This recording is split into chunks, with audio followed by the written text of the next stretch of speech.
Good evening, everyone. Thank you for joining us tonight. My name is Alicia Wood-Solomon, and I am the Outreach and Programming Coordinator here at the Sault Ste. Marie Museum.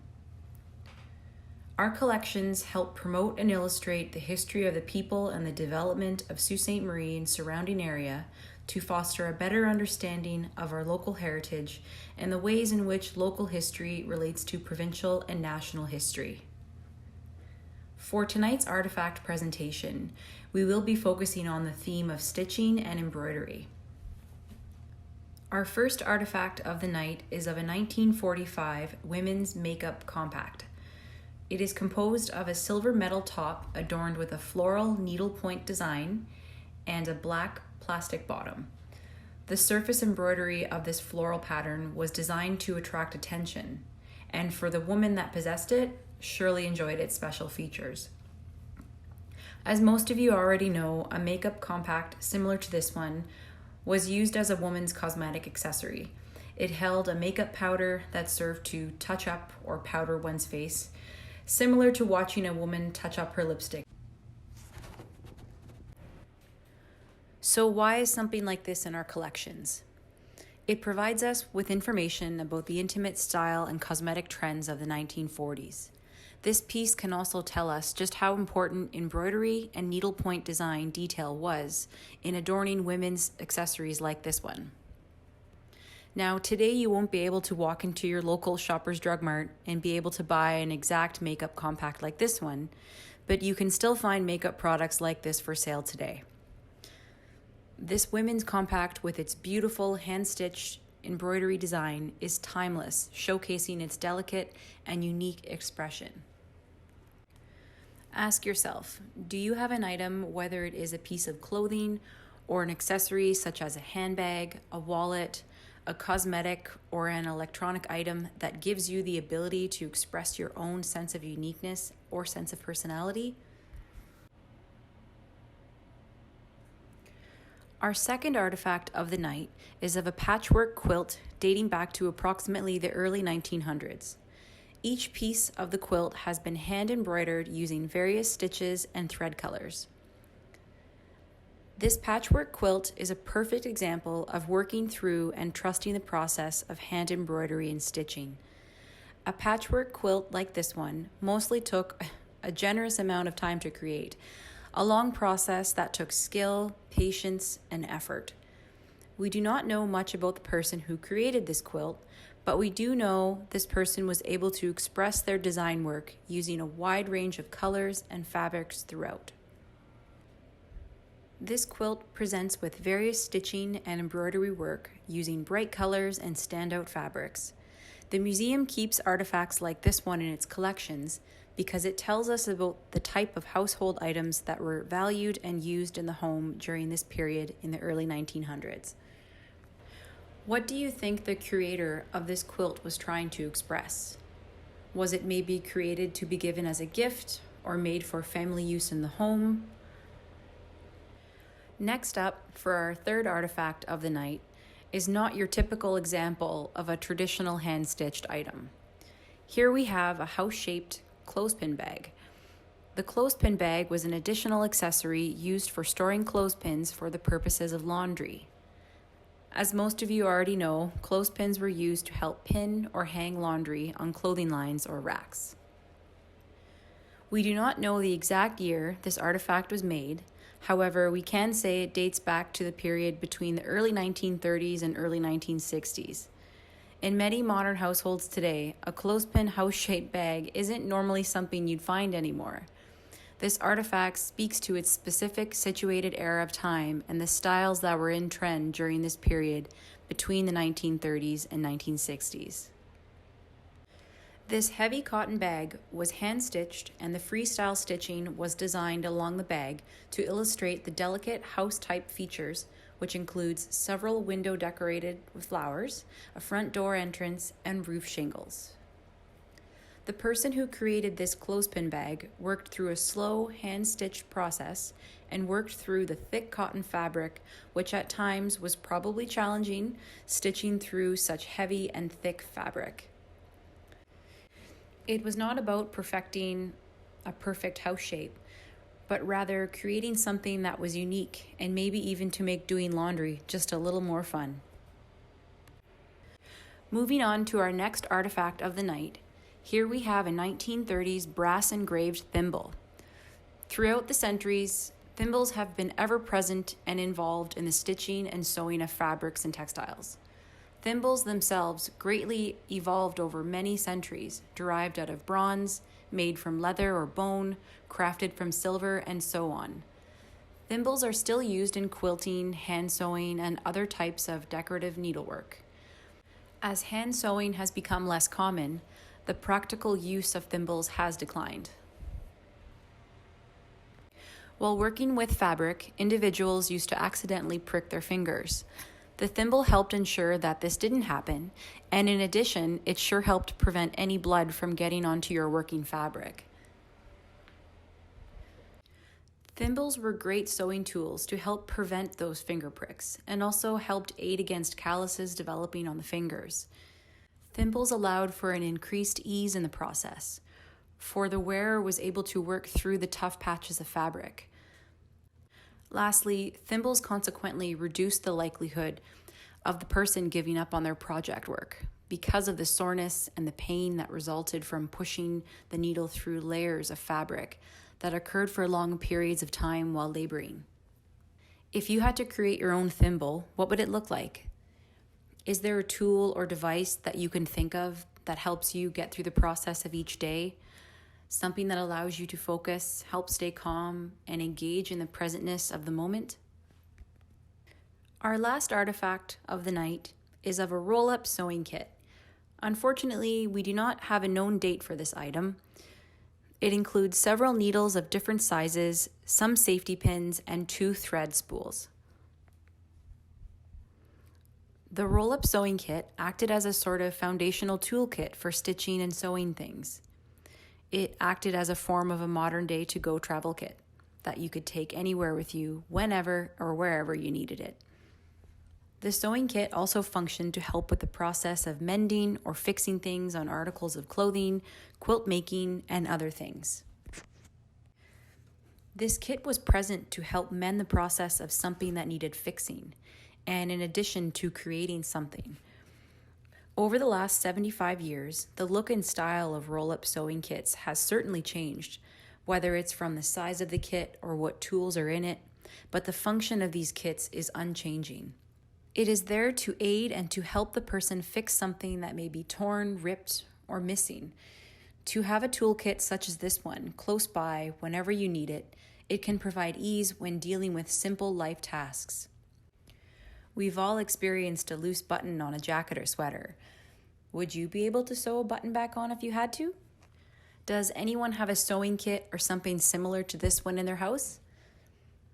I know my mom used to keep her sewing kit items in a large Tupperware container. Not exactly the most organized idea, but it sure worked out great when something needed mending.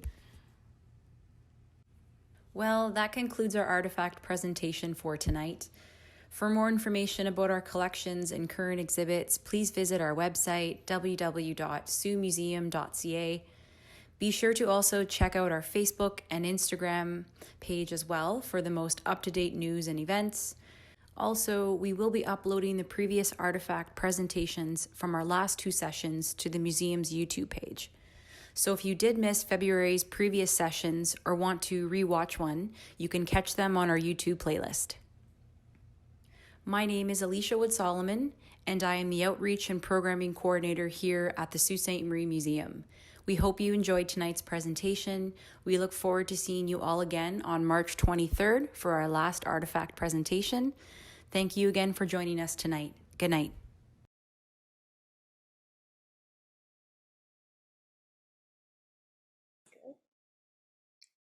Literally just sitting here complimenting Alicia with Maria on how wonderful that was. Thank you so, so much, Alicia, for that. All right, should be just the 2 of us now. Fantastic. I thought that was beautiful. Raj, do you have any thoughts you want to share? Yeah, sure. Always, I always have Of course. many thoughts about these things because usually the things being displayed in the presentations, they really connect with my culture. And for as for embroidery, I think everybody knows how much India contributes to the embroidery. They love this. They usually try to have embroidery everywhere. It can be, I can say they make these patterns on wood as well, on the walls, not only on the clothes. So I think we are very much involved in embroidery. And as per the pieces shown today, the um, uh, the makeup compact, and the other one, the thimble thing. I really didn't see any piece like that before. And as per it was saying that it was asked that what will you consider your thimble? I guess my team, because we are working together and we are thimble for each other, I guess I would say. And also the quilt, the one made with patches. I have seen my mother doing that seat too, and it takes really a lot of time. But still, we were having the tantrums at the time. No, I don't want this one. This is having different patches on it. But still, I have seen that. And the sewing compact, my grandmother used to use this. I had one at home, but we lost it because I didn't know it's where. I'm sorry for that.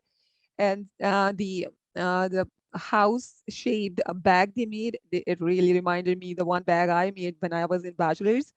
And I tried, and it was having similar same color. So it reminded me of that. I got praise as well for that, but I don't think it was as good as it's shown here. Everything shown here, it directly related to my culture. I think whosoever is from India, I think they can relate to this thing directly. I think that's very generously said. Thank you for all the stories.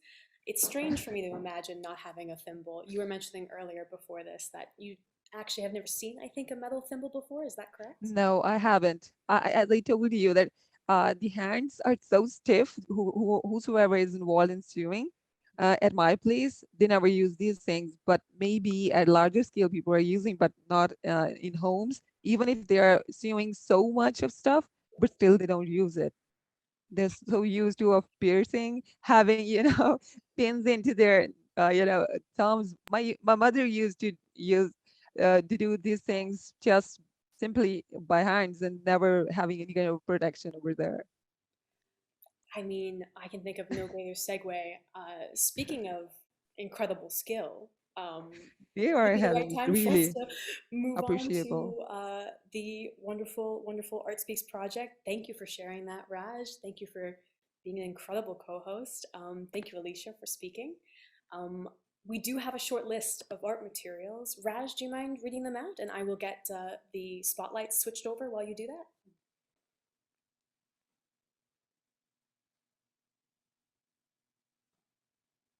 It's just a short list of materials, I think, that will probably pop in the chat. And if you don't mind reading them out, Raj, that would be brilliant. Yeah, well, I think I have trouble with internet. Let me fix it first. No worries. I think I have them as well. Would you like me to read them out? I'm happy to.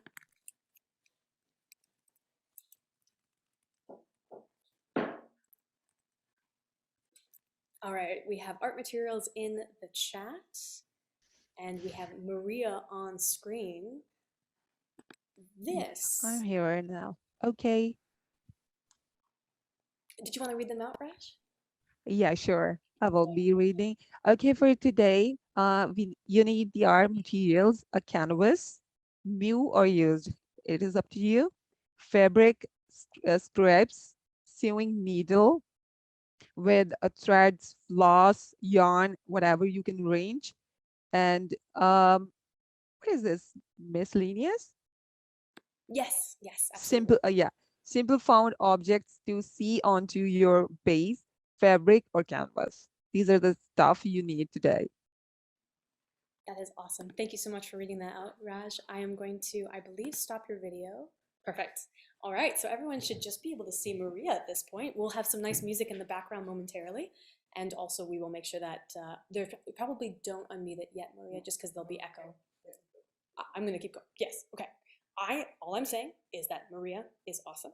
Maria Perella Ilaria is from the Art Speaks Project and many other things. At the moment, she is here tonight as a visual artist, art therapist, arts educator with over 25 years of employment and work within the arts. She has been very busy in preparation for tonight, as she always is. I will leave you with her and get some music going, and so that we can hear her momentarily. Have fun, everyone. Hi, everyone. Welcome to our slow stitch segment of the evening.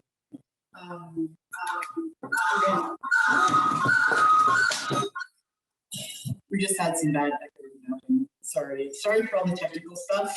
We're doing it a bit different tonight. We're hoping folks were able to come online with Zoom as well as watch the live stream on Facebook. And yeah, computers do funny things. So thank you for sticking it out with us. I'd like to bring our attention to those of you who got the kits. Hopefully, you can see, I think this camera will probably see it better, right? You'll find this handout that was in the kits.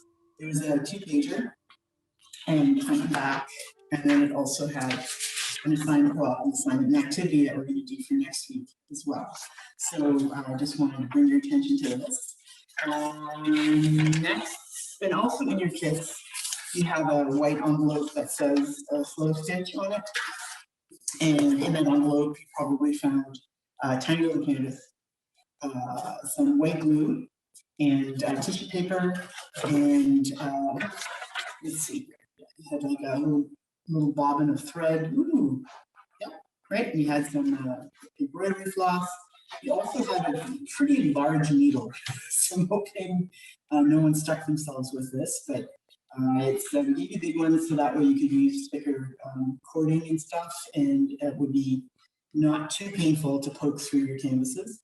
And also in the envelope, there's a few other things like fabric and stuffing and some yarn, which we'll be using next week for the most part, right? So next week we're making stress busters. Not next week, but in 2 weeks' time.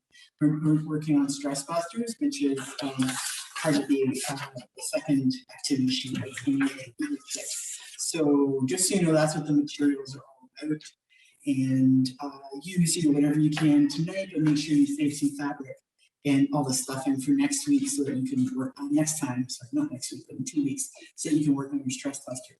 So for tonight, for those of you who were in the mood and decided to sort of prep ahead of time, this is the one that was shown on Instagram and Facebook a few times. It's a canvas. I think you can see. Yes, okay. It's a canvas that has been coated in tissue paper, and actually napkins, like the paper napkins that you might buy in packages that have designs, and they've been glued on with that white glue that we supplied you with. You take that white glue, you kind of thin it out a little bit, and you kind of saturate the material so that it covers and it soaks into the canvas, and you have this really nice kind of tight sort of coating on your canvas. Your canvas doesn't sag anymore. You'll find that maybe the little canvases might be a little saggy here and there, but once you start applying watered down glue, or even if you want, you can actually just soak the backs of your canvases with a little bit of water. And Corinne is doing something. To mute you from this device. Can we try again? Okay, so we're going to take this canvas, and you can tighten it by adding water to the inside of the canvas. So then that way you have a tighter surface to work on. So that's just like a little trick, right? I did prepare a few just so we had a little something to look at, a little something to talk about. And they've all been kind of treated in a different kind of way. The first one with the greens and the blues and the black patterning, the main focus for me was color and design. So you can kind of see, yeah, so the blue and the black sort of offer some contrast to the sort of limey kind of green. beading was then sewn into the surface. You can see the thread on the back. And to add beads to your canvas, you need really thin needles because the needle has to be thin enough to go through the seed beads or the whatever kind of size bead that you're using. So that's, yeah, that's one of those technical things that you have to sort of hunt and peck and make sure you have the right size needle with the right size thread that matches the right size bead. So that there's that. So that was one that was done. Actually, this was done at sort of at the start of the pandemic. I had started the background at another workshop a number of years ago, and then added the beading at another point in time. In both the creating of the back of the area and the adding of the beading was all very, very slow and very, I want to say, I didn't have like a clear plan. And I think that's fine, right? Like, especially when you have something that is very much a blank slate like this, like that's what canvases are. They're very much a blank slate that at times is begged to be acted upon, right? And sometimes it's, and I find often that random sort of working with things, playing off colors, playing off shapes, it is probably the way I like to do things the best. So that way I'm surprised by the outcome in the end. And everyone has their own way of working. So, and you know, the thing is to practice, try until you find that process that is for you, right? And that's part of the reason why we're offering these sessions, right? So you can sort of make a connection to what folks did before with the artifacts and then actually do some work yourself and just kind of see what sits well with you, what do you like and what don't you like and all that kind of stuff, right? So to prepare for tonight, I had some canvases at home that were a little bigger than the ones that were in your kit. We only had enough space in your kits to give you certain sizes. But also I thought a little bigger might be useful so you could actually see what I was doing to them. I took this one that I am holding right now. And what I did was I took tissue paper, just like you have in the kit, in your envelope. And I glued it on, layered it on, and I crumpled up certain parts of it as well, and then added glue so that it would sit on the surface and then be attached to the surface in a very textural kind of way. So that this is one of those sort of things that you can close your eyes and just kind of rub your hand over the surface, and you get all kinds of information from the textures. And with a slow stitch mixed media canvas, and especially when we're talking about mindfulness and moving slowly, introducing lots of texture into your piece can be a really welcome aspect, right? And that's what's so wonderful about working with art materials, in that you're actually manipulating real material, and that can have a total satisfaction and appreciation to it that is very, very different from, you know, swiping on your phones or dealing with computers and typewriters and different things like that. Actually, working with a keyboard on your computer is like miles away from using a typewriter. So, I mean, all these different kinds of activities have different kinds of sensory triggers to them. And it takes, it's helpful to allow yourself to be exposed to them so that you can see what it is that helps you, that makes you feel more grounded, more comfortable, more secure, and gives you enjoyment, right? Appreciation and enjoyment.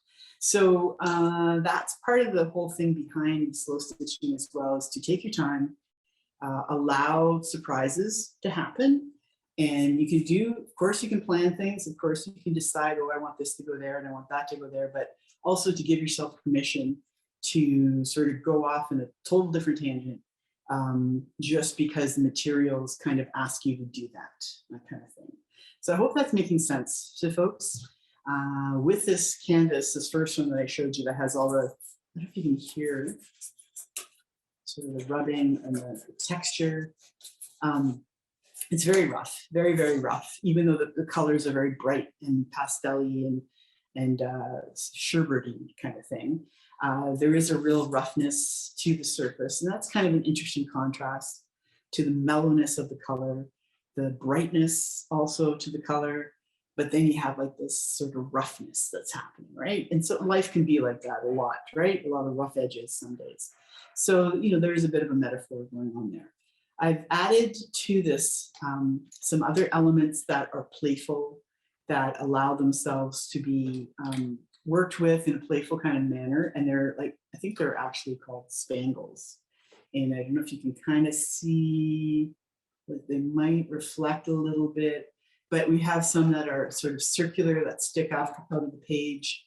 We have a couple that are very kind of flower-esque, you know, and they're sewn in, excuse me, they're sewn in with thick cord so that they're, oh, I just drew parched.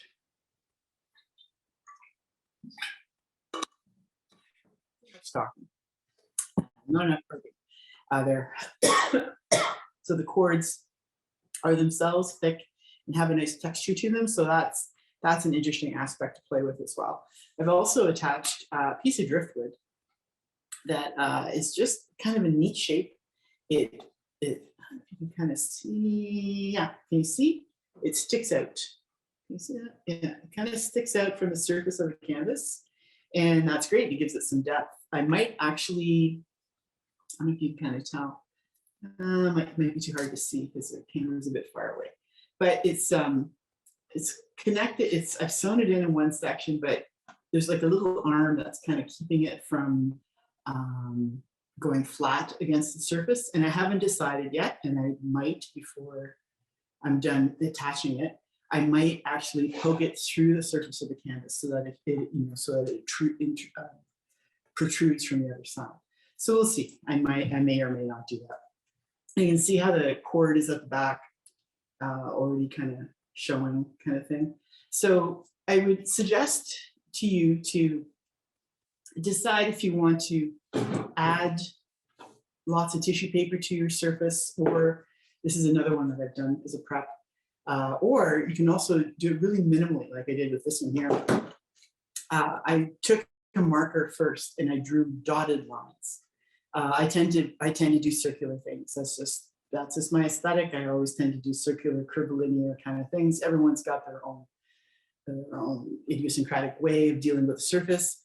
And so I started off with a green marker and dashes, you know, in sort of like a, you know, circuitous route.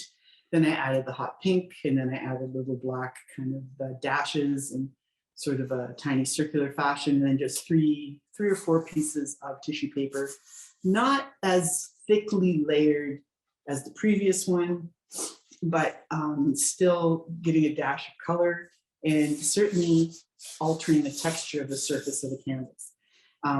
I also added some water to the back of the canvas just to tighten up the canvas a bit. And that certainly helps so it wasn't as sagging.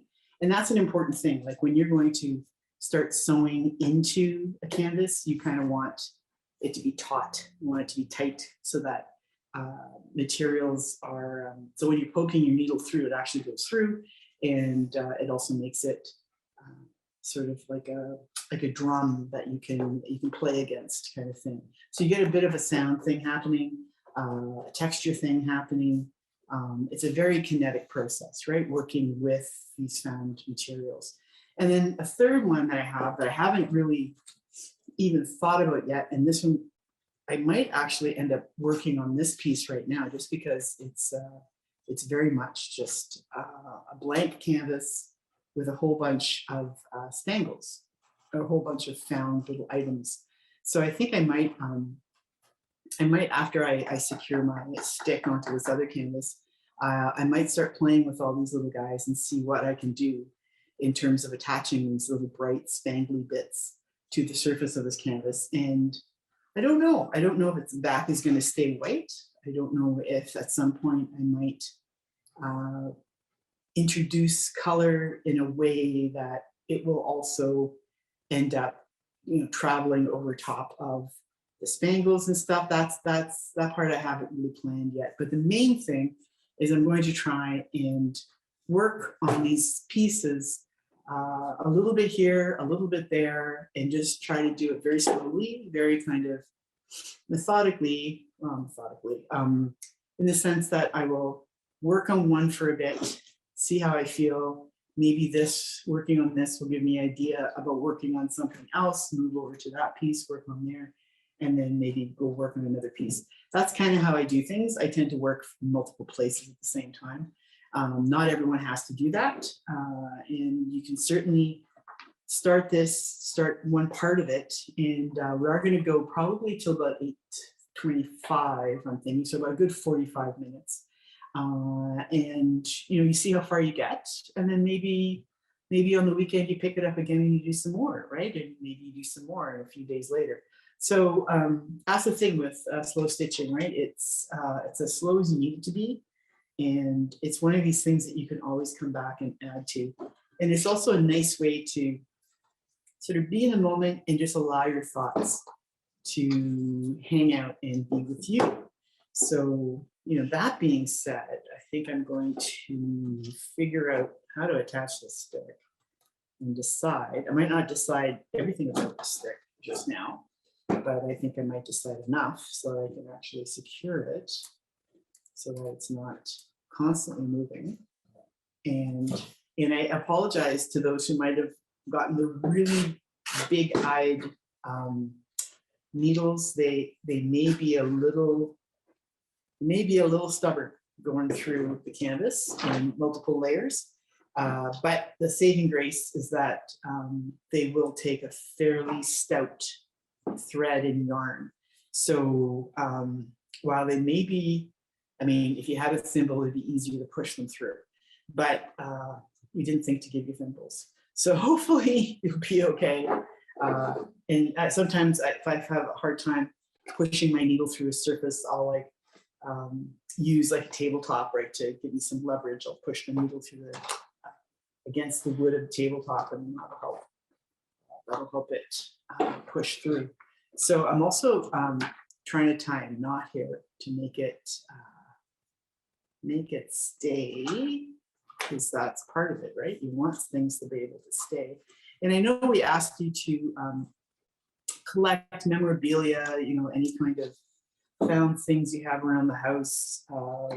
You can glue them on, you can sew them on, whatever feels that it, seems the most appropriate for the material and for what it is that you want to do.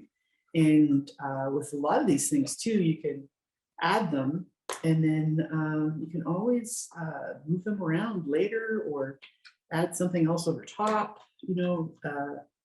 These kind of canvases are things that never really stay static. You can keep adding to them over time. So I just tied a knot back there. So yeah, so let's just work for a bit. I'll ask Karina to put some music on, and I don't necessarily need to talk too much more. If you have anything that you want to ask, please ask in the chat. And I'll keep an eye on the chat and see if I can answer some things, or and I'm sure Karina will too, and Raj. And yeah, so just keep, start working, folks. Yeah, just try to enjoy it, enjoy the experience, and let your hands maybe make some decisions for you as to what kind of textures you want and where things need to go and that sort of thing. Okay. Okay. I'll check in with you in a bit. Okay. Okay.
I'm done attaching it, I might actually poke it through the surface.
Okay, I was just going to chat a little bit as I was working, realized that I very randomly did a thing and I hadn't planned on it at all. So I took some fabric, and this is fabric I've had for years, and I decided, okay, I'd like to have it here, on here, and I didn't paint the surface or anything like that, so I just cut out a small rectangle of the fabric. I took a twig that we've had here in the Art Speaks storage area for a number of years, and wrapped, if you can see, wrapped twine, I think it's actually hemp cord, green around the twig while sewing it to the canvas so that way it's attached. And so now I think I'm going to take the fabric and attach it in the corners somehow. And I think I will take some of these spangles and then play with them somehow and see how it all works. So I think I'm just going to do that, and encourage you to keep working. And oh, it's important too to be able to tie knots when you're working with cord, especially like at the back of your canvases.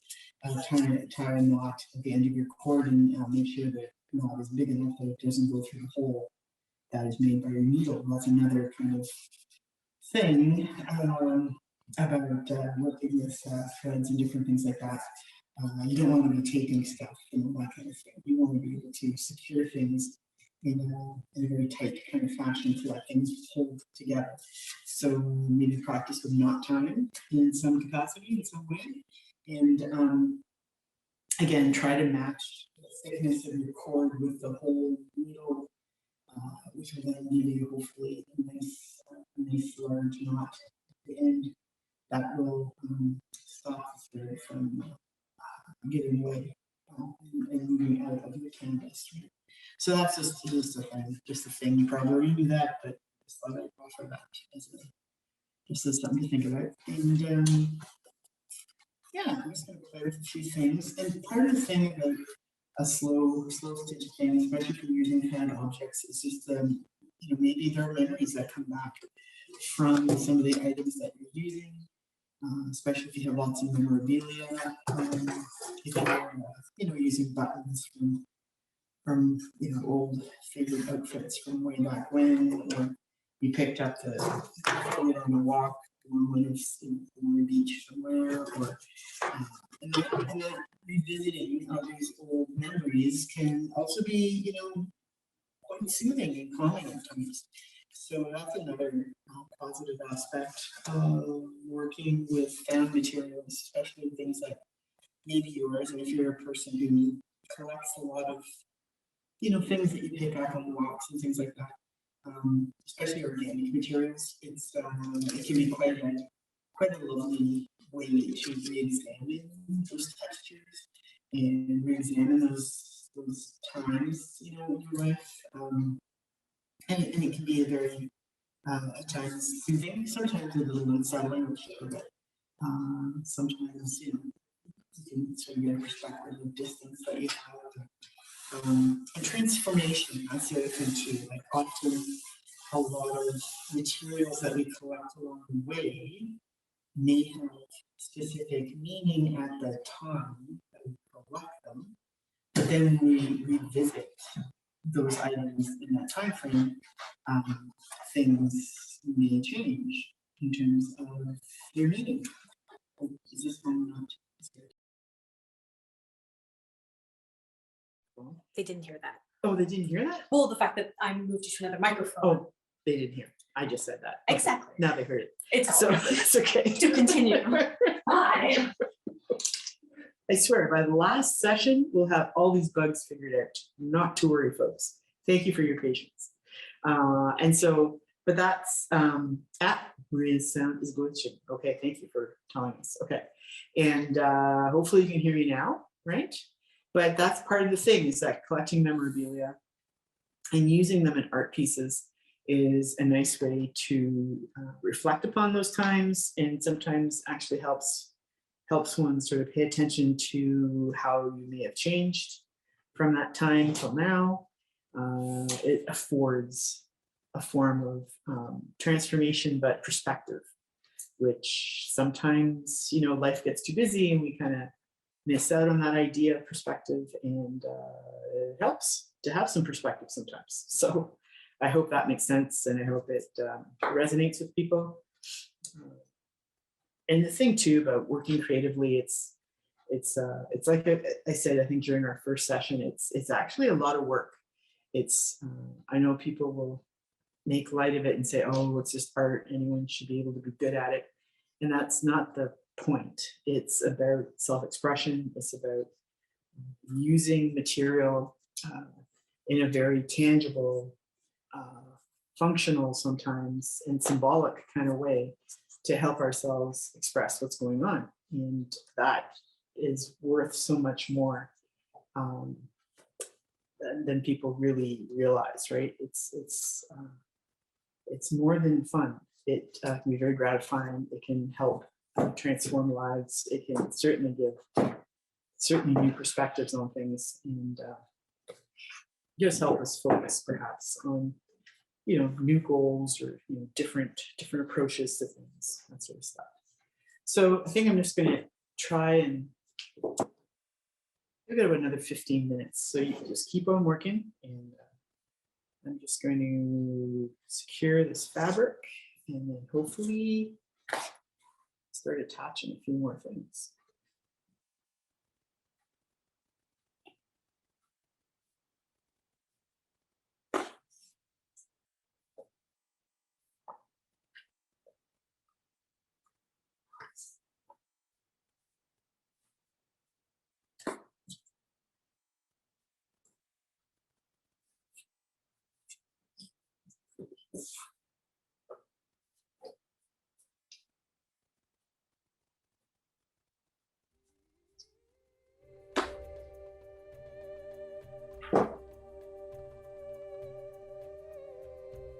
I'll even attach a few doodads along the way.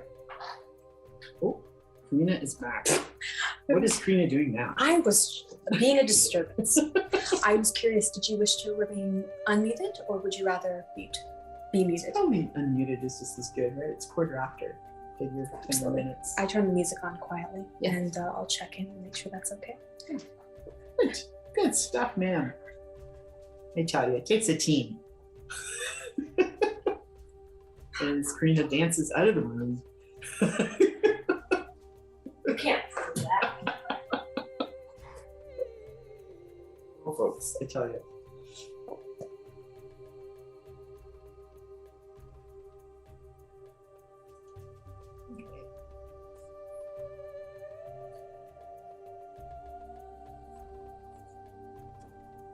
Whoops.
The other thing too, when you're working sometimes, if you do have a plan, you can puncture your canvas ahead of time with your design, and then fill in the punctures with, threads, found objects, whatever works, so that, if you want to have a certain structure to things, that definitely works.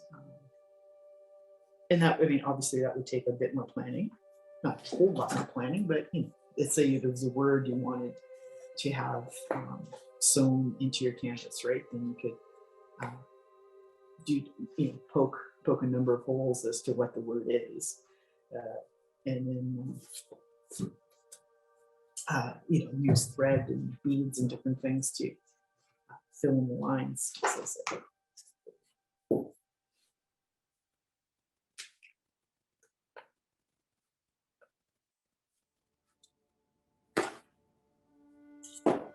But yeah, there are so many different ways to approach a mixed media canvas. The main thing is that you allow yourself time and space to work at it at a nice pace, and that you're willing to come back to it multiple times, and check in with the piece every so often and see, does it need more work? Is it complete yet? That kind of thing.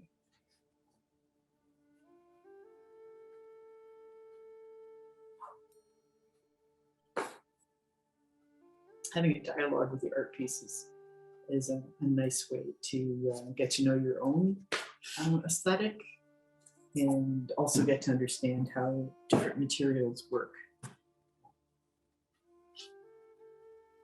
Some folks go to the extent of keeping it like a journal, like a materials and methods kind of journal, where they may write,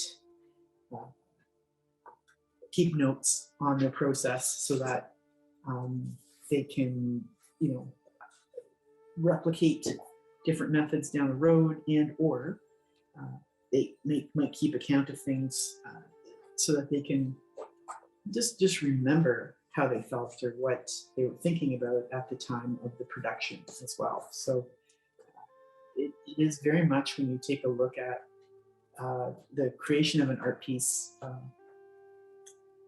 it is very much like a document of a very specific moment in time.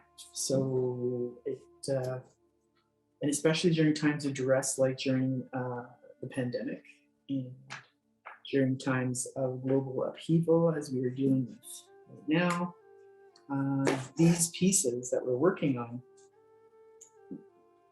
are important now for ourselves, in terms of helping bind and contain anxiety, stress about what's going on around us. But they will also, in hindsight, when we take a look at them, they might help us,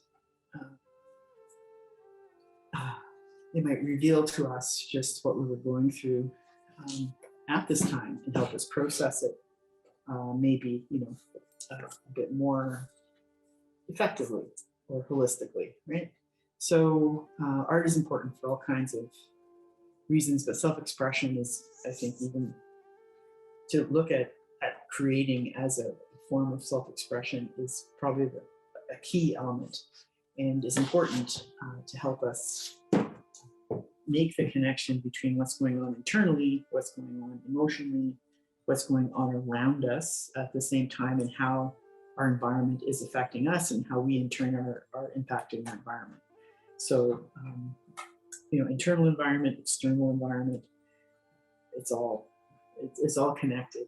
And that's why mark making and art making and self-expression through the arts is so important, because it helps us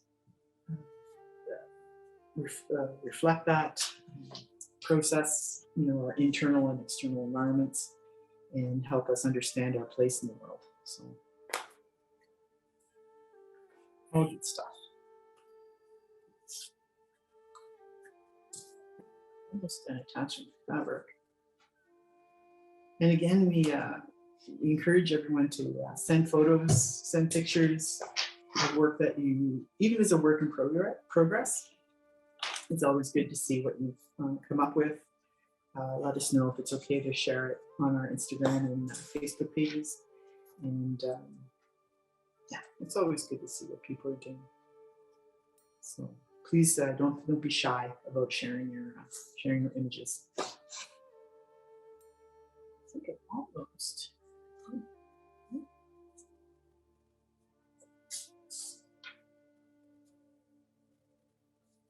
So we got. Yeah, so I just secured the fabric on the bottom, added some spangles, and I don't know if you can really tell, but they're sort of oval, and they have a bit of a strange opalescence to them. So they kind of have this weird kind of shimmer, almost like you're looking at the inside of a shell. It's just kind of fun. So, and they're not equally placed. They're all kind of cockeyed actually. They're all over the place, which is fine. So they're a little fun. And I'm gonna try and sort of weave the place, which is fine. Thread back really fun onto itself. And I'm gonna try and that it stays somewhat secure. I haven't quite figured out the whole knotting thread proper with the back yet. But that's all part of it. And some folks even like to work on the inside of the canvas as well, right? So you've got your outside, your external, but then you've also got the internal aspect that could be worked on really as a concept if you wanted to. Yeah, and actually some folks might actually choose to work on the inside and not on the outside. And that's fine too, right? Like it's whatever seems to you to make the most sense at the time. Whatever helps do kind of thing.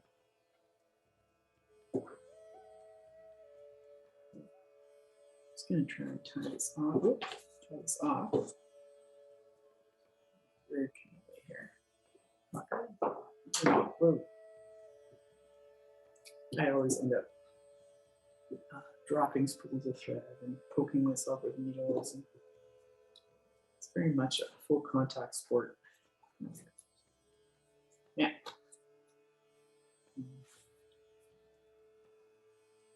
I haven't quite mastered the whole how do you tie a knot with thread. I know if you keep your needle in while you're tying the knot, it'll keep the knot from rising up too high away from the base where it's supposed to be tied, kind of thing, right? So I did anything. Oh well. The mysteries of sewing. One day I'll actually figure it out. And that's part of the fun.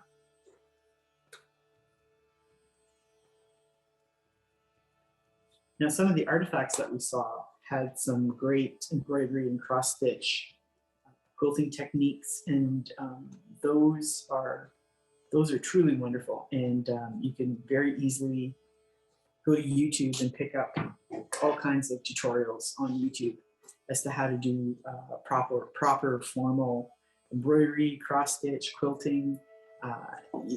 Even here at the museum, at some point in this late spring and summer, we'll be offering textile exploration types of workshops.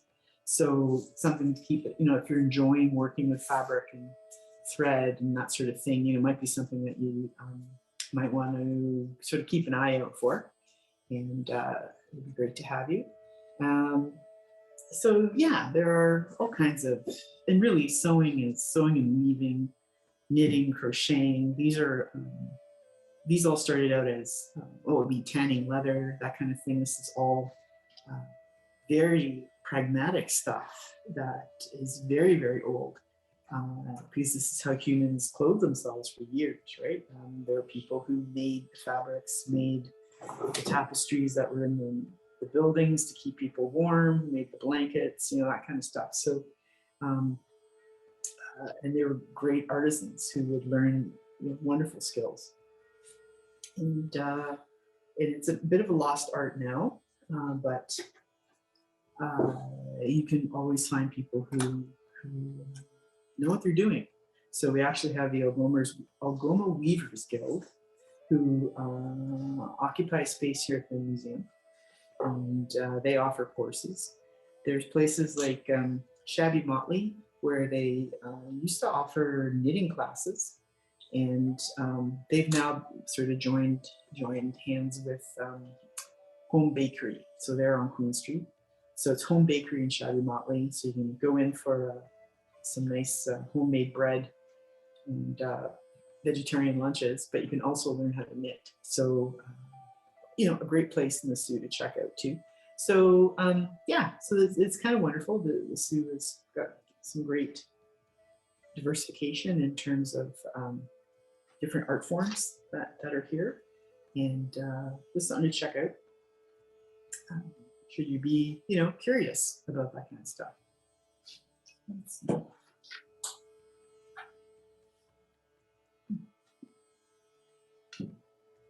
Okay, these are problematic. Okay. Let's see what that is.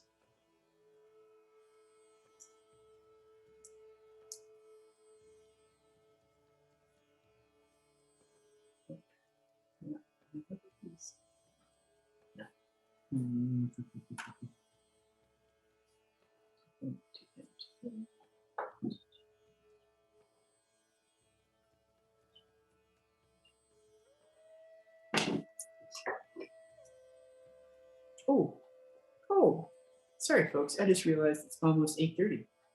Oh, okay, so we're gonna have to say goodbye in like 2 seconds. I think maybe, oh, okay. Oh, and Michelle Hubert has mentioned Textile Museum in Toronto has a whole exploration gallery. I watched someone do bobbin lace making. It was fascinating. I sure don't have the patience for that one. Yeah, I would think bobbin lace making is like a dying art. I mean, that's amazing that they have people who still know how to do that.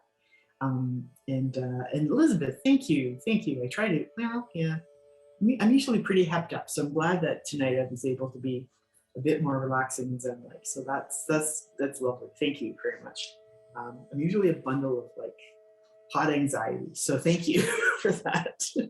That's very nice. So folks, yeah, it's 8:30 already. So so please continue working on your pieces, and when you get a chance, you know, send us a picture, and it can be a work in progress. It does not have to be finished at all. Just like something like this, you know, it's still got room to grow, and hopefully, you know, I'll add a few more bits and post a picture on Instagram. And just again to remind you, in 2 weeks' time, in your art kits, you do have this handout, which is handled objects, fidget toys, stress busters. So this is what we're going to work on. We have two variations. We're just going to work on one version. One is like the simple stuffed sock, basically, that you can use. And then this one is the one that is sewn and put together. And that's what we've given you materials for. We've given you fabric. We've given you polyester fiberfill and some yarn and needle and thread and a bobbin of thread, right? So that's what materials you have for. So hopefully in 2 weeks' time, you will join us again and we'll finish off our 4th session and work on a stress buster, which come in handy actually. They're pretty small. They're like the size just like of the inside of your palm, and just good for handling and squeezing, just to help kind of relax you. So I think I'm going to say good night now. And I'm not sure if Karina's going to come on and if Karina and Raj are going to say anything, but I think, yes, registration is open and for the 23rd. So please sign up again. Oh, and Britta, I'm glad you made it on. Thank you. That's very good. I'm glad you made it. And yeah, so take care, everybody. And I'm just going to mute myself. So in case Karina decides to say something, we don't get some crazy echo stuff happening. Okay, so take care, and I look forward to seeing you in 2 weeks. I believe I actually was able to meet her from afar. The amount of power I have, everybody. The amount of power I have. All right. I think Maria said most of it. Everyone, thank you so much for coming. There's very brief things that Raj and I have to share with you, but first and foremost, registration is open. This is our last session for this winter semester for this program, as it has been sponsored by the Algoma University Student Union for now. We would love to do more. We would love to hear from you. We will be posting some survey links in the chat while Raj is sharing with you. And thank you so much for coming tonight. Thank you, Maria, and thank you to the Sault Ste. Marie Museum for being amazing partners in this and for us to be able to immerse ourselves in such an incredible activity. Raj, if you wanted to take it away, I will be posting some survey links into the chat. Okay. Do you want if I share my poem here now? I would love to. Yes, I will also. First of all, Zareen has thanked us. So I would like to say that we are happy to have you here.